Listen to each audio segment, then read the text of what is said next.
अरस्तु की राज्य संबंधी अवधारणा भाग 3। मैं कौशल कुमार सेन, सहायक आचार्य राजनीति विज्ञान, बाबू शोभाराम राजकीय कला महाविद्यालय अलवर। हम अरस्तु की राज्य की अवधारणा में 3 बिंदुओं के अंतर्गत अध्ययन कर रहे थे, जिनमें पहला बिंदु राज्य की उत्पत्ति एवं विकास, दूसरा बिंदु था राज्य की प्रकृति एवं विशेषताएं, जिनका अध्ययन हम पूर्व के अंकों में कर चुके हैं। इस अंक में हम तीसरे बिंदु राज्य के उद्देश्य एवं कार्य का अध्ययन करेंगे। अरस्तु के अनुसार राज्य का महान उद्देश्य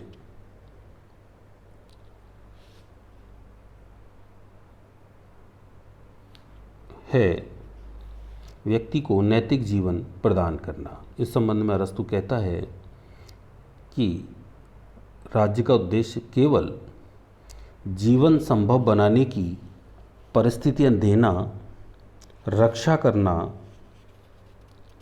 अथवा न्याय देना मात्र नहीं है, अपितु इन कार्यों के अतिरिक्त शुभ जीवन देना है। अरस्तु का प्रसिद्ध कथन है, राज्य केवल जीवन के लिए नहीं अपितु सुखी जीवन के लिए अस्तित्व में है। संक्षेप में अरस्तु के अनुसार राज्य का उद्देश्य है नैतिक जीवन उपलब्ध कराना। चूँकि अरस्तु आदर्शवादी विचारक हैं और आदर्शवादी विचारक राज्य का अस्तित्व इस वाक्य के साथ स्वीकार करते हैं कि मनुष्य के जीवन व्यतीत करने में, अर्थात नैतिक जीवन व्यतीत करने में कुछ बाधाएं होती हैं और उन बाधाओं को हटाने का कार्य राज्य करता है। तो अरस्तु भी यही बात कहते हैं कि व्यक्ति को नैतिक जीवन प्रदान करने के लिए अथवा शुभ जीवन, गुड लाइफ प्रदान करने के लिए राज्य अस्तित्व में होता है। अरस्तु राज्य के उद्देश्य के अनुसार ही राज्य के कार्य क्षेत्र का विवरण बताता है कि राज्य का प्रमुख कार्य है शुभ जीवन के मार्ग की बाधाओं को हटाना और शुभ जीवन जीने के लिए आवश्यक परिस्थितियों की व्यवस्था करना। इस प्रकार राज्य 2 प्रकार के कार्य करता है, पहला नकारात्मक, दूसरा सकारात्मक कार्य। प्रथम कार्य के द्वारा राज्य व्यक्ति को परस्पर अपराध करने से रोकता है, न्याय करता है और शांति व सुरक्षा देता है।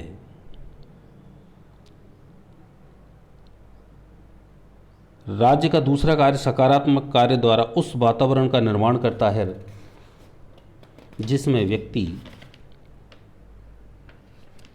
अपने सद्गुणों की वृद्धि कर सके, नैतिक जीवन या शुभ जीवन व्यतीत कर सके। अरस्तु का मत है कि राज्य के कार्यों द्वारा नागरिकों को वह सब कुछ प्राप्त होता है जो उनके लिए आवश्यक है।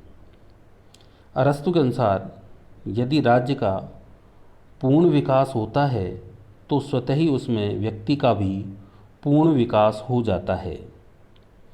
एक विकसित नगर राज्य में व्यक्ति को प्रत्येक वस्तु प्राप्त होती है, यथा जीवन की रक्षा, समाज, नैतिकता तथा आत्मनिर्भरता।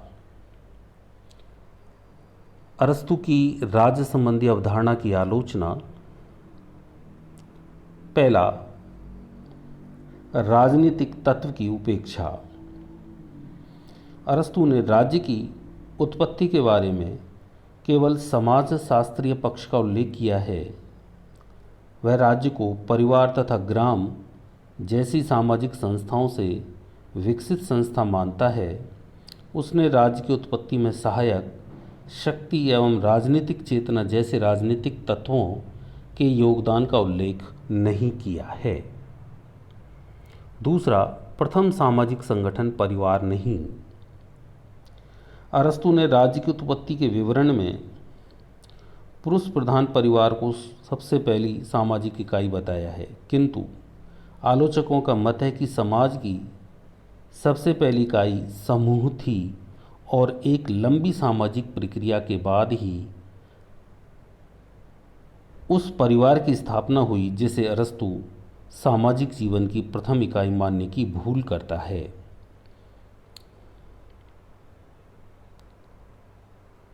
तीसरा है राज्य सावयव नहीं। अरस्तु ने राज्य को एक सावयव तथा व्यक्ति को उसका एक अंग बताया है, किंतु वास्तव में ऐसा नहीं है।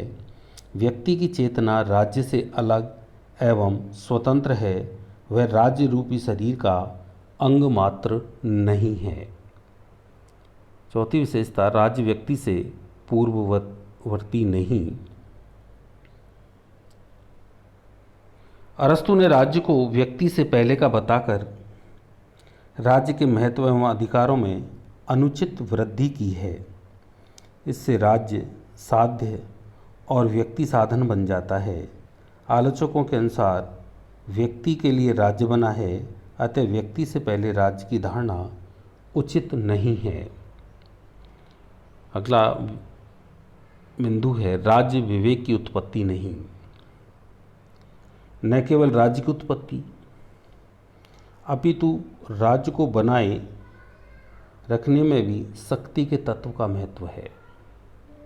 अतः राजनीतिक यथार्थ की दृष्टि से यह कहना उचित नहीं है कि राज्य की उत्पत्ति विवेक से हुई है। आधुनिक युग की दृष्टि से आलोचना। अरस्तु ने नगर राज्य को सर्वाधिक उपयुक्त राजनीतिक संगठन माना है, जो आधुनिक युग की दृष्टि से एकदम अमान्य तत्व है।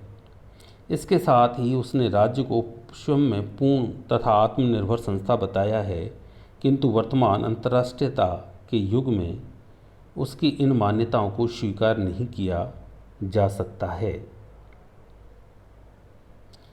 इसी प्रकार आधुनिक युग में राज्य की सर्वोच्चता को भी विभिन्न आधारों पर चुनौती दी जा रही है। अंत में हम निष्कर्ष रूप में अरस्तु के योगदान का वर्णन करते हैं। यद्यपि आधुनिक युग में अरस्तु की राज्य की धारणा की पर्याप्त आलोचना की जा सकती है, किंतु राजनीतिक विचारों के विकास में उसका अनुपम योगदान है। उसने एक और तत्कालीन यूनान में सोफिस्टों द्वारा राज्य के बारे में पैदा की गई भ्रांतियों का अंत किया, और दूसरी ओर प्लेटो की अति आदर्शवादी राज्य की धारणा का भी खंडन किया। यदि आधुनिक दृष्टि से उसकी राज्य संबंधी अवधारणा में कोई दोष है, तो इसका मूल कारण यही है कि अरस्तु अपने युग की यूनानी नैतिक मान्यताओं से प्रभावित था। धन्यवाद।